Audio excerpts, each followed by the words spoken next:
ইবাদতের জগতে সবচেয়ে ভিন্ন ধরনের ব্যতিক্রম ইবাদত হলো সালাত। সালাত এমন একটি ইবাদত যার উপরে নির্ভর করে অন্যান্য ইবাদত। সালাত যদি কবুল হয় তাহলে অন্য ইবাদত কবুল হবে।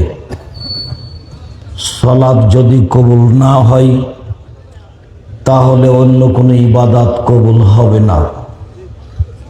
আমরা জানি ইবাদতের জগতে সবচেয়ে দামি ইবাদত সিয়াম, রোজা, যার নেকি নেই জান্নাত ছাড়া। সিয়াম পালন করলে ফলাফলে জান্নাত পাওয়া যায়।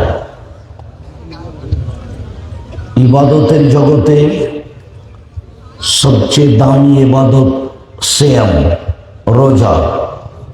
এরপরেও যদি সালাত না থাকে তাহলে সিয়ামের মতো ইবাদতকে কেটে দেওয়া হবে, ওর নেকি মানুষ পাবে না। ইবাদতের জগতে সবচেয়ে শক্তিশালী ইবাদত হলো দান। ইবাদতের জগতে সবচেয়ে শক্তিশালী। সালাত আদায় করে জান্নাত পাওয়া যায়, যেতে পারে, কিন্তু জান্নাত কিনা যায় না।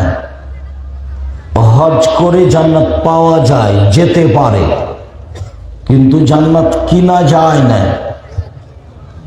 সিয়াম পালন করে জান্নাত পাওয়া যায়, যেতে পারে, কিন্তু জান্নাত কিনা যায় না। দান এমন একটা ইবাদত যা দিয়ে জান্নাত কিনা যায়। আল্লাহ বলছেন যে আমি তোমাদের সম্পদ, টাকা এবং তোমাদের জানের বিনিময়ে জান্নাত আমি বিক্রি করে দিয়েছি, তোমরা কিনে নাও। আর ওর ব্যাপারে ভাষা বলেছেন আস-সাদকাত বুরহান, দান হলো দলিল। আর একবার বলেছেন ইন্না সাদকাতা তুতফিউ হাররাল কুবুরে, নিশ্চয় দান কবরের শাস্তিকে বন্ধ করে দেয়। একবার বলেছেন ইন্না সাদকাতা তুতফিউল খাতিয়াতা কামা ইতফিউল মাউন নারা, নিশ্চয় দান মানুষের পাপকে মিটিয়ে দেয়, পানি যেমন আগুনকে নিভিয়ে দেয়। একবার বলেছেন ইন্না সাদকাতা সিররে তুতফিউ গাযাবার রব্বে, নিশ্চয় গোপন দান আল্লাহর রাগকে মিটিয়ে দেয়। তার মানে সবচেয়ে শক্তিশালী ইবাদত হলো দান, যার ফলাফল হলো জান্নাত। জান্নাত কিনা যায়। এরপরেও যদি সালাত না থাকে তাহলে দানের ইবাদত কেটে দেওয়া হবে।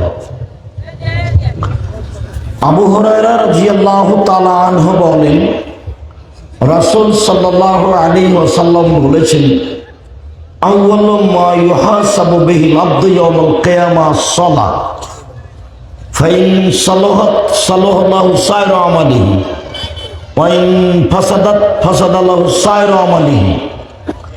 বিচারের মাঠে মানুষকে সর্বপ্রথম যেটা জিজ্ঞাসা করা হবে সেইটা হলো সালাত।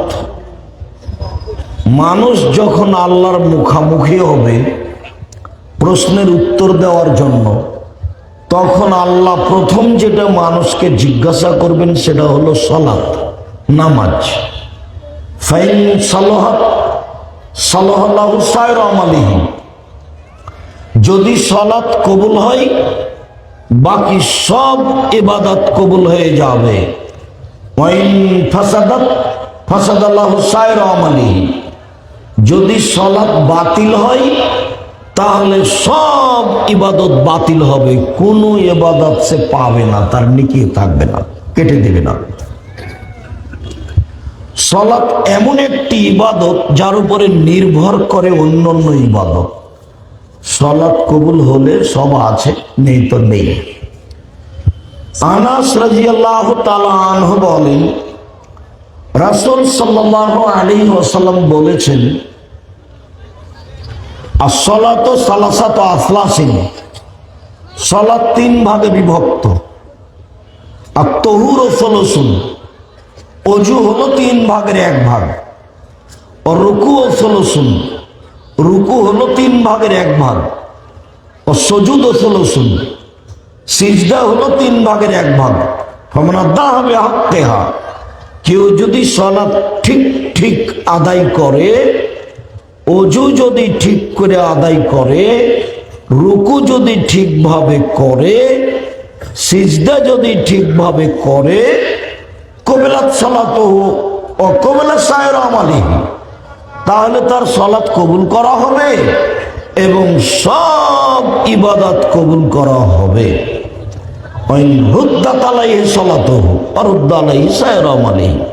তার যদি সলাতকে প্রত্যাখ্যান করা হয়, তাহলে তার সব ইবাদতকে প্রত্যাখ্যান করা হবে, কোনো ইবাদত কবুল হবে না।